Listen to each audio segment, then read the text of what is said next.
an island we could call the rebellious child of the Western Mediterranean, Corsica. The island, with a population of about 350,000, is part of France, and as I'll explain later in the video, they're uncomfortable with this connection. Here's another interesting fact about Corsica. It's the homeland of Napoleon, a major historical figure for the French. Napoleon was born here and didn't learn French until attending language school in France at age 10.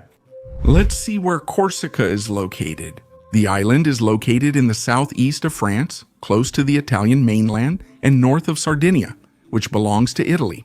It is the Mediterranean's fourth largest island, after Sicily, Sardinia, and Cyprus. It's a bit smaller than Cyprus, but has a longer coastline and over 200 beaches. Ajaccio, Bastia, and Corte are its largest cities. The island, which has a very ancient history, was first settled in ancient times, after Phoenician merchants founded cities. The Etruscans, Carthaginians, then Romans ruled the island. After the Roman Empire was divided into East and West, the island came under the rule of the Western Roman Empire. After Roman rule weakened, the Vandals began to dominate Corsica. The island, once contested by French and Papal state armies, fell under Genoese control in the mid-1400s. The islanders, under Genoese rule for around 300 years, repeatedly rebelled for independence as they had before. As the Genoese Republic neared collapse, it heavily taxed and pressured the Corsican people. The islanders rebelled against high taxes and harsh rule, declaring independence in 1755. Led by Pasquale Paoli, still a key Corsican figure today, the independent Corsican Republic was founded. After independence, the Genoese were expelled. The Corsican Republic, founded by Pasquale Paoli, was among the most progressive countries constitutionally for its era. Women gained voting rights, and the first constitution included Enlightenment principles. Paoli sought help from Genevan philosopher Jean-Jacques Rousseau, whose ideas influenced the French Revolution, to write the Constitution. Though the Corsicans formed a republic, European states didn't recognize it. They still acknowledged the island as Genoese. Due to the Genoese debts to the French, after the Treaty of Versailles, signed in 1768, Corsica was officially sold to France. Following the treaty, the French landed troops, seized the island, and exiled Pasquale Paoli to England.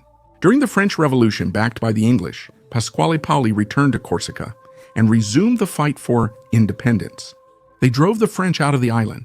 However, when England couldn't establish stable control over the Mediterranean, they left the region a year later. Therefore, the independent supporters lost their greatest ally and control returned to the French.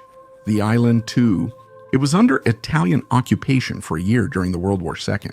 Despite two brief occupations, Corsica, part of France for 250 years, has seen significant struggles. Thousands died here in wars, uprisings, and independence struggles. As recently as 1975, it was declared that the island was one of France's 22 regions. Roughly 70% of Corsica's population are locals, with centuries-old ancestry here. These people who speak French have Corsican as their native language, which is structurally and melodically similar to Italian. The islanders, whose country lasted just 14 years, have never felt French and still don't. They always express this as well. Despite being a small community in past occupations, they have stayed deeply connected to their language and culture.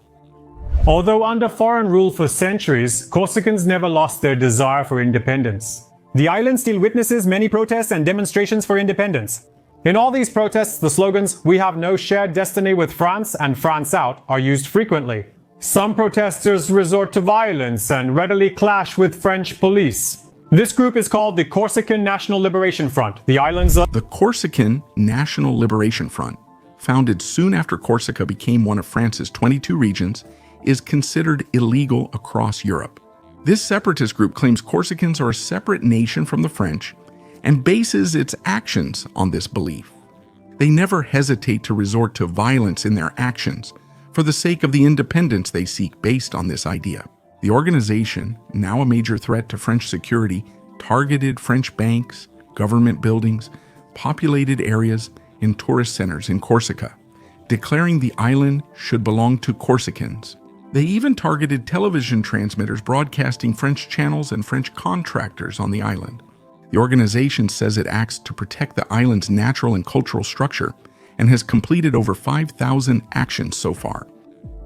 Thousands of incidents have occurred in the Corsicans' centuries-long struggle for independence, but the assassination of the French governor assigned to the island, Clotaire, in 1998 was the most significant recent event. The governor was assassinated while leaving a theater with a weapon stolen from a police station a year before. This incident made the French central government's view of the Corsican independence movements completely biased. The tension between the French government and the Corsicans reached its peak. Governor Claude Erignac's assassination also shocked the French people. Due to the public reaction, the French government wanted to find out who carried out the assassination and arrest them as soon as possible. Hundreds were interrogated, and it was determined Yvon Colonna committed the assassination. Colonna was thought to have worked with the South American mafia and escaped the country. For 5 years, he hid in a shepherd's hut in the mountains of Corsica. He was arrested in 2003 after being spotted with infrared cameras. Yvon Colonna, who carried out the assassination, was, as you might guess, a member of the National Liberation Front. He studied physical education and sports teaching in Nice, France. When he returned home, he chose goat herding over teaching. While herding goats, he slowly joined the National Liberation Front. The French government alleges Yvon Colonna was involved in several terrorist acts before the assassination. Colonna appeared before a Paris terrorism court judge in November 2007. After a month of hearings, he received a life sentence. From the day he was arrested until the very end, he always claimed he was innocent. He also added to his claims that the court judging him was under pressure from the public and the media, and therefore he did not have a fair trial. But the events didn't stop there. A later development heightened the tension and division between Corsica and France. In 2018, the French government tried to appease the separatists by granting the island a so-called special regional integrity status, which in practice was useless. Yvon Colonna, age 36, died in March 2022 after an attack in the prison where he was held. The attacker was Cameroonian inmate Frankie Long Aby. Frankie Long Aby said that he attacked Colonna because he disrespected his faith. Colonna's family sued the French state for negligence after the incident. Not only his family, but all Corsicans held the French state responsible for the murder. His funeral resembled that of a hero, followed by intense protests. During these protests, tensions increased, resulting in over 100 injuries. French President Emmanuel Macron sent the Interior Minister to the island to ease tensions. Interior Minister Gerald Darmanin's visit to Corsica may be seen as a key turning point in history. After meeting Corsican officials, Darmanin said the island's special status could be recognized. For the first time, a French authority made such a statement, but the island's people doubted the government's sincerity. At the time, with presidential elections approaching, they believed Macron said this as an election tactic, a typical politician's promise that wouldn't be kept. Macron was re-elected president in 2022. Last September, he personally visited the island. The subject of this visit was autonomy, so how was this going to happen? Macron proposed autonomy for the island without separating from the state.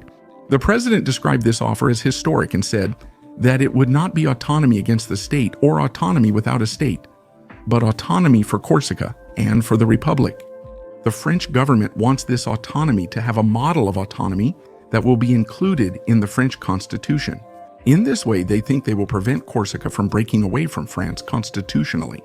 The Corsicans, on the other hand, want the legal recognition of the Corsican people, official status for the Corsican language, and most importantly, the recognition of an official residency status proving that they own their own land.